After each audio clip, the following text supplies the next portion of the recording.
No todo se dice,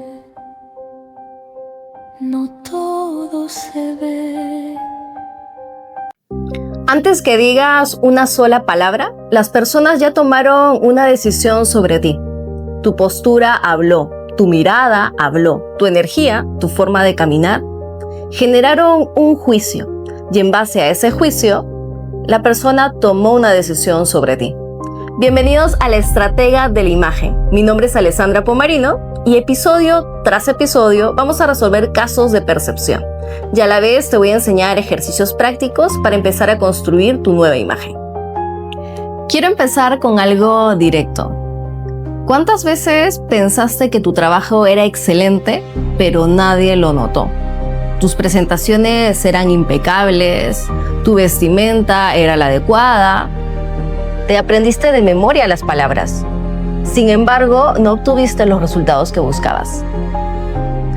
Muchos profesionales se cuestionan si necesitan estudiar más, tener más títulos, tener más certificaciones, pero muchas veces no es un tema de esfuerzo ni de capacidad, es un tema de percepción.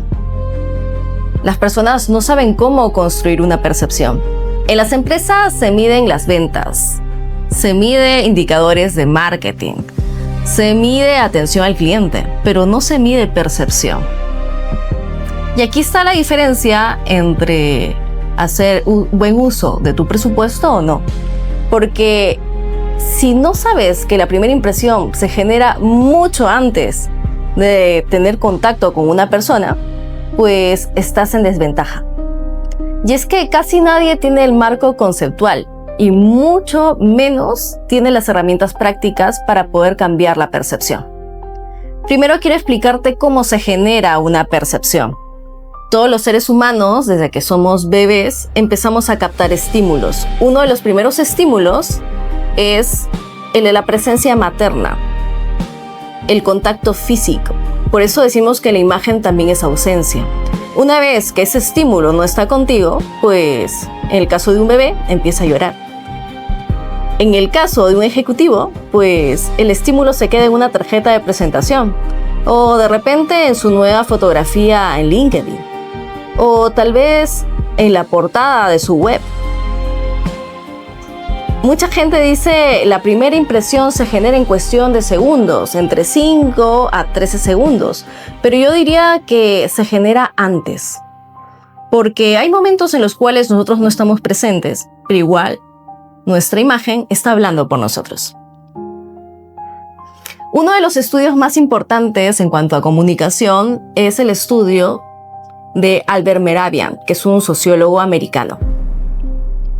Albert Mehrabian descubrió que el 55% de la percepción era nuestra apariencia, tanto nuestra imagen física, que puede ser el peinado, la vestimenta, como nuestra postura, todo lo que viene a ser el lenguaje corporal, nuestros gestos, nuestros ademanes.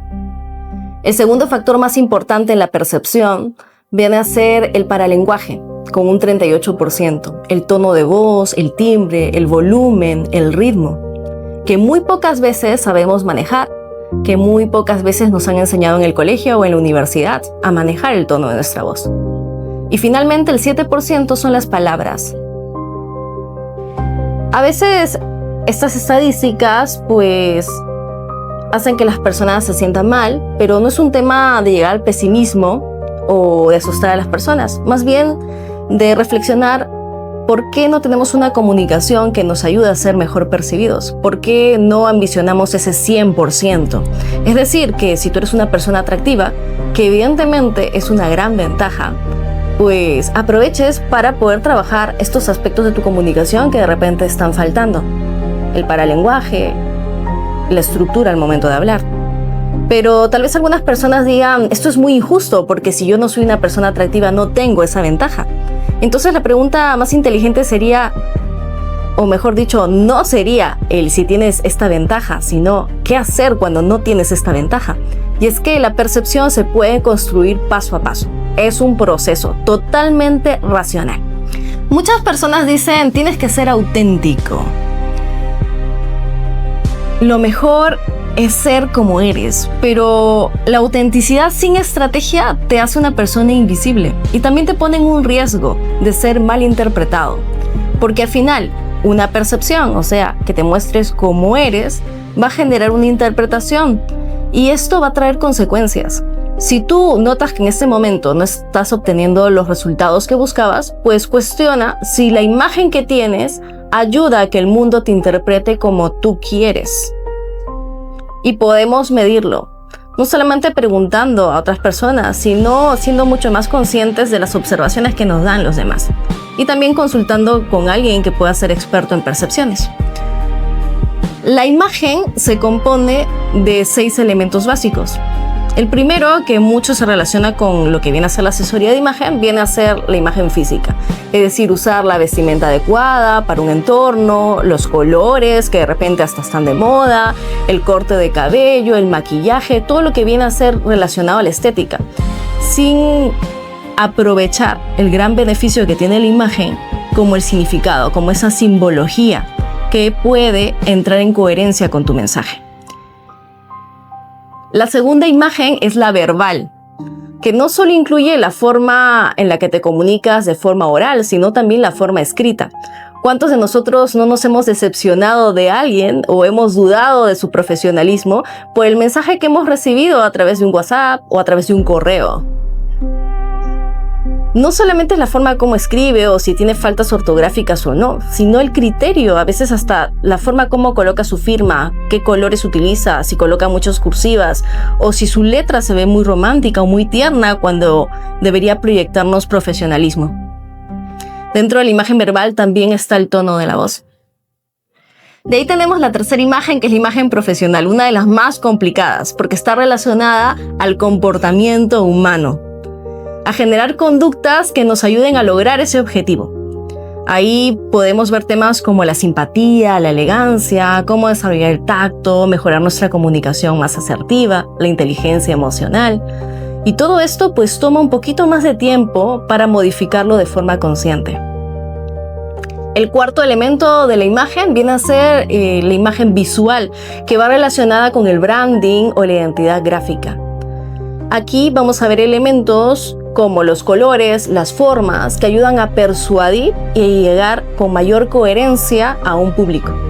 Por ejemplo, la semana pasada estaba analizando la página web nueva de un conferencista y la página se veía impecable, con colores rojos, negros y un poco de blanco. Sin embargo, cuando vi al conferencista por primera vez en el escenario, no coincidía con el branding que tenía en la web. ¿Por qué? Porque el branding era de un estilo más fuerte, más dramático. Y esta persona tenía una energía como más introvertida, se vestía de gris. Entonces generaba una incoherencia con su imagen. De ahí tenemos la quinta imagen, que es la audiovisual. Esta que utilizamos mucho más en redes sociales, donde combinamos audio y combinamos también imagen. Ahí también entra a tallar no solamente el tono de la voz, sino la edición, la música que acompaña y por supuesto los efectos. Y finalmente, la última imagen es la imagen ambiental. La imagen ambiental es el escenario que nosotros utilizamos en nuestro fondo para entrar en coherencia con nuestra imagen. Por ejemplo, si tú hablas acerca de temas de ecología, pues estaríamos esperando que tus entornos o tus escenarios sean verdes o que tengan plantas, por lo general, o que se vean más rústicos. ¿Para qué nos sirven estas 6 imágenes? Para construir el gran edificio o la gran casa de lo que viene a ser nuestra imagen o nuestra marca personal, si así lo quieres decir. Cuando estos 6 estímulos o 6 imágenes están en coherencia, es decir, transmiten el mismo mensaje, somos mucho más creíbles de forma automática. Así que antes que te presentes, pues tu imagen puede estar lanzando un mensaje que te ayude a cerrar más rápido una venta, que te ayude a convencer más a las personas de que eres sumamente capaz con tu trabajo. Pero siendo realistas, pues no nos enseñan esto y es un proceso que vamos a aprender episodio tras episodio en este podcast. Me encanta el tema del lenguaje corporal y quiero empezar por ahí porque es parte de la imagen verbal, pero también involucra un poco de la imagen física. Y este primer caso, pues no es de una persona, no es de un cliente, es un caso personal que no he contado en su totalidad de forma pública, pero creo que va a servir a muchas personas para entender el poder de la percepción. Antes de entrar a tallar en el caso, quiero aclarar que lo vamos a contar no por un deseo de buscar morbo ni por impresionar a los demás, sino para que esto sirva como una lección y para que se entienda que esto no es una teoría de oficina, sino que tiene una base y un marco conceptual. Hace unos años, usualmente yo viajo para poder formarme y también hacer algunas asesorías, pues viajé a un país por un tiempo un poco más prolongado y me hospedé en un lugar que era como de habitaciones compartidas, ¿no? Y estaban varios estudiantes, pero lo más curioso es que apenas llegué a ese lugar, vi que las personas se veían demasiado perfectas. Y en ese momento dije, tal vez es casualidad, tal vez justo en esta zona o en este hospedaje se hospeda gente que se ve muy perfecta. Lo digo a razón de la apariencia, ¿no? La imagen física. Bueno, ustedes dirán, una persona que observa tanto, ¿por qué dejó pasar este detalle? Pero bueno, pasaron los días, me hice amigo de esas personas y un día como en juego, pues me dijeron, ¿por qué no nos lees el lenguaje corporal? Entonces les empecé a leer el lenguaje corporal y quedaron sorprendidos. En ese momento no capté bien el significado de esa interacción y la pasé por alto. Pero luego, en una conversación que no debí escuchar en un almuerzo, pues estas personas empezaron a hablar de partes del cuerpo, del valor de las partes del cuerpo, y eso ya nos hacía intuir a qué se dedicaban o qué estaban haciendo en ese lugar. En ese momento que escuché esto, entré como en pánico interno, pero a la vez entré en conciencia de que si hacía movimientos en el rostro que mostraban miedo, pues podría estar en riesgo con estas personas. Evidentemente, esta perfección física, esta ventaja que hablábamos al inicio, que sí, es una gran ventaja en nuestra imagen, pues también puede ser una forma de aparentar o puede ser una especie de entrada para que la gente confíe más en ti. Sí, normalmente, socialmente no solemos dudar de las personas que nos tratan bien, pero deberíamos leer más las señales. ¿Qué pasó ese día? Pues ese día, en cuestión de segundos, mientras comía, estaba pensando cómo salir del lugar. Entonces empecé a colocar el rostro más neutro. Recordé cómo se controlan, o mejor dicho, cómo no se controlan las microexpresiones, porque vienen a ser las muestras de afecto más sinceras que tenemos. Entonces, lo primero que hice es empezar a pensar que era una situación como tonta o que me generaba molestia, para que mi rostro naturalmente empezara a cambiar la expresión. Entonces terminé de comer lentamente, no respondí a lo que me preguntaron y me fui caminando lentamente a mi habitación. Eso fue a la hora del almuerzo. Pasé toda la noche realmente conmocionada y llamé para pedir ayuda a algunas personas, pero como estaba en otro país, pues tenía que buscar a un amigo que pueda acogerme, porque si tenía que salir inmediatamente de ese lugar, pues alguien tenía que ayudarme. Pero la persona que podía ayudarme estaba a 5 horas de esta ciudad. Entonces, lo que hice es mentalizarme en que tenía que salir lo más temprano posible con mis maletas. Y tenía que salir con el rostro totalmente neutral, como si no me importara lo que había escuchado. Entonces pasó así. Relajé los hombros, que es una forma de bajar la tensión, de hacer que las personas piensen que estás cómodo, y salí del lugar. En el momento que ya tomé el taxi, pues recién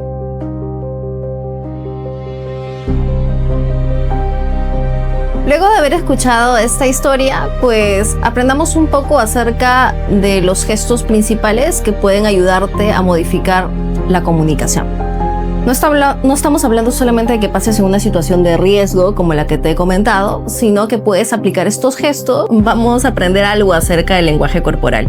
Uno de los 5 estímulos es la postura, y es uno de los elementos que yo utilicé al momento de querer bloquear la comunicación.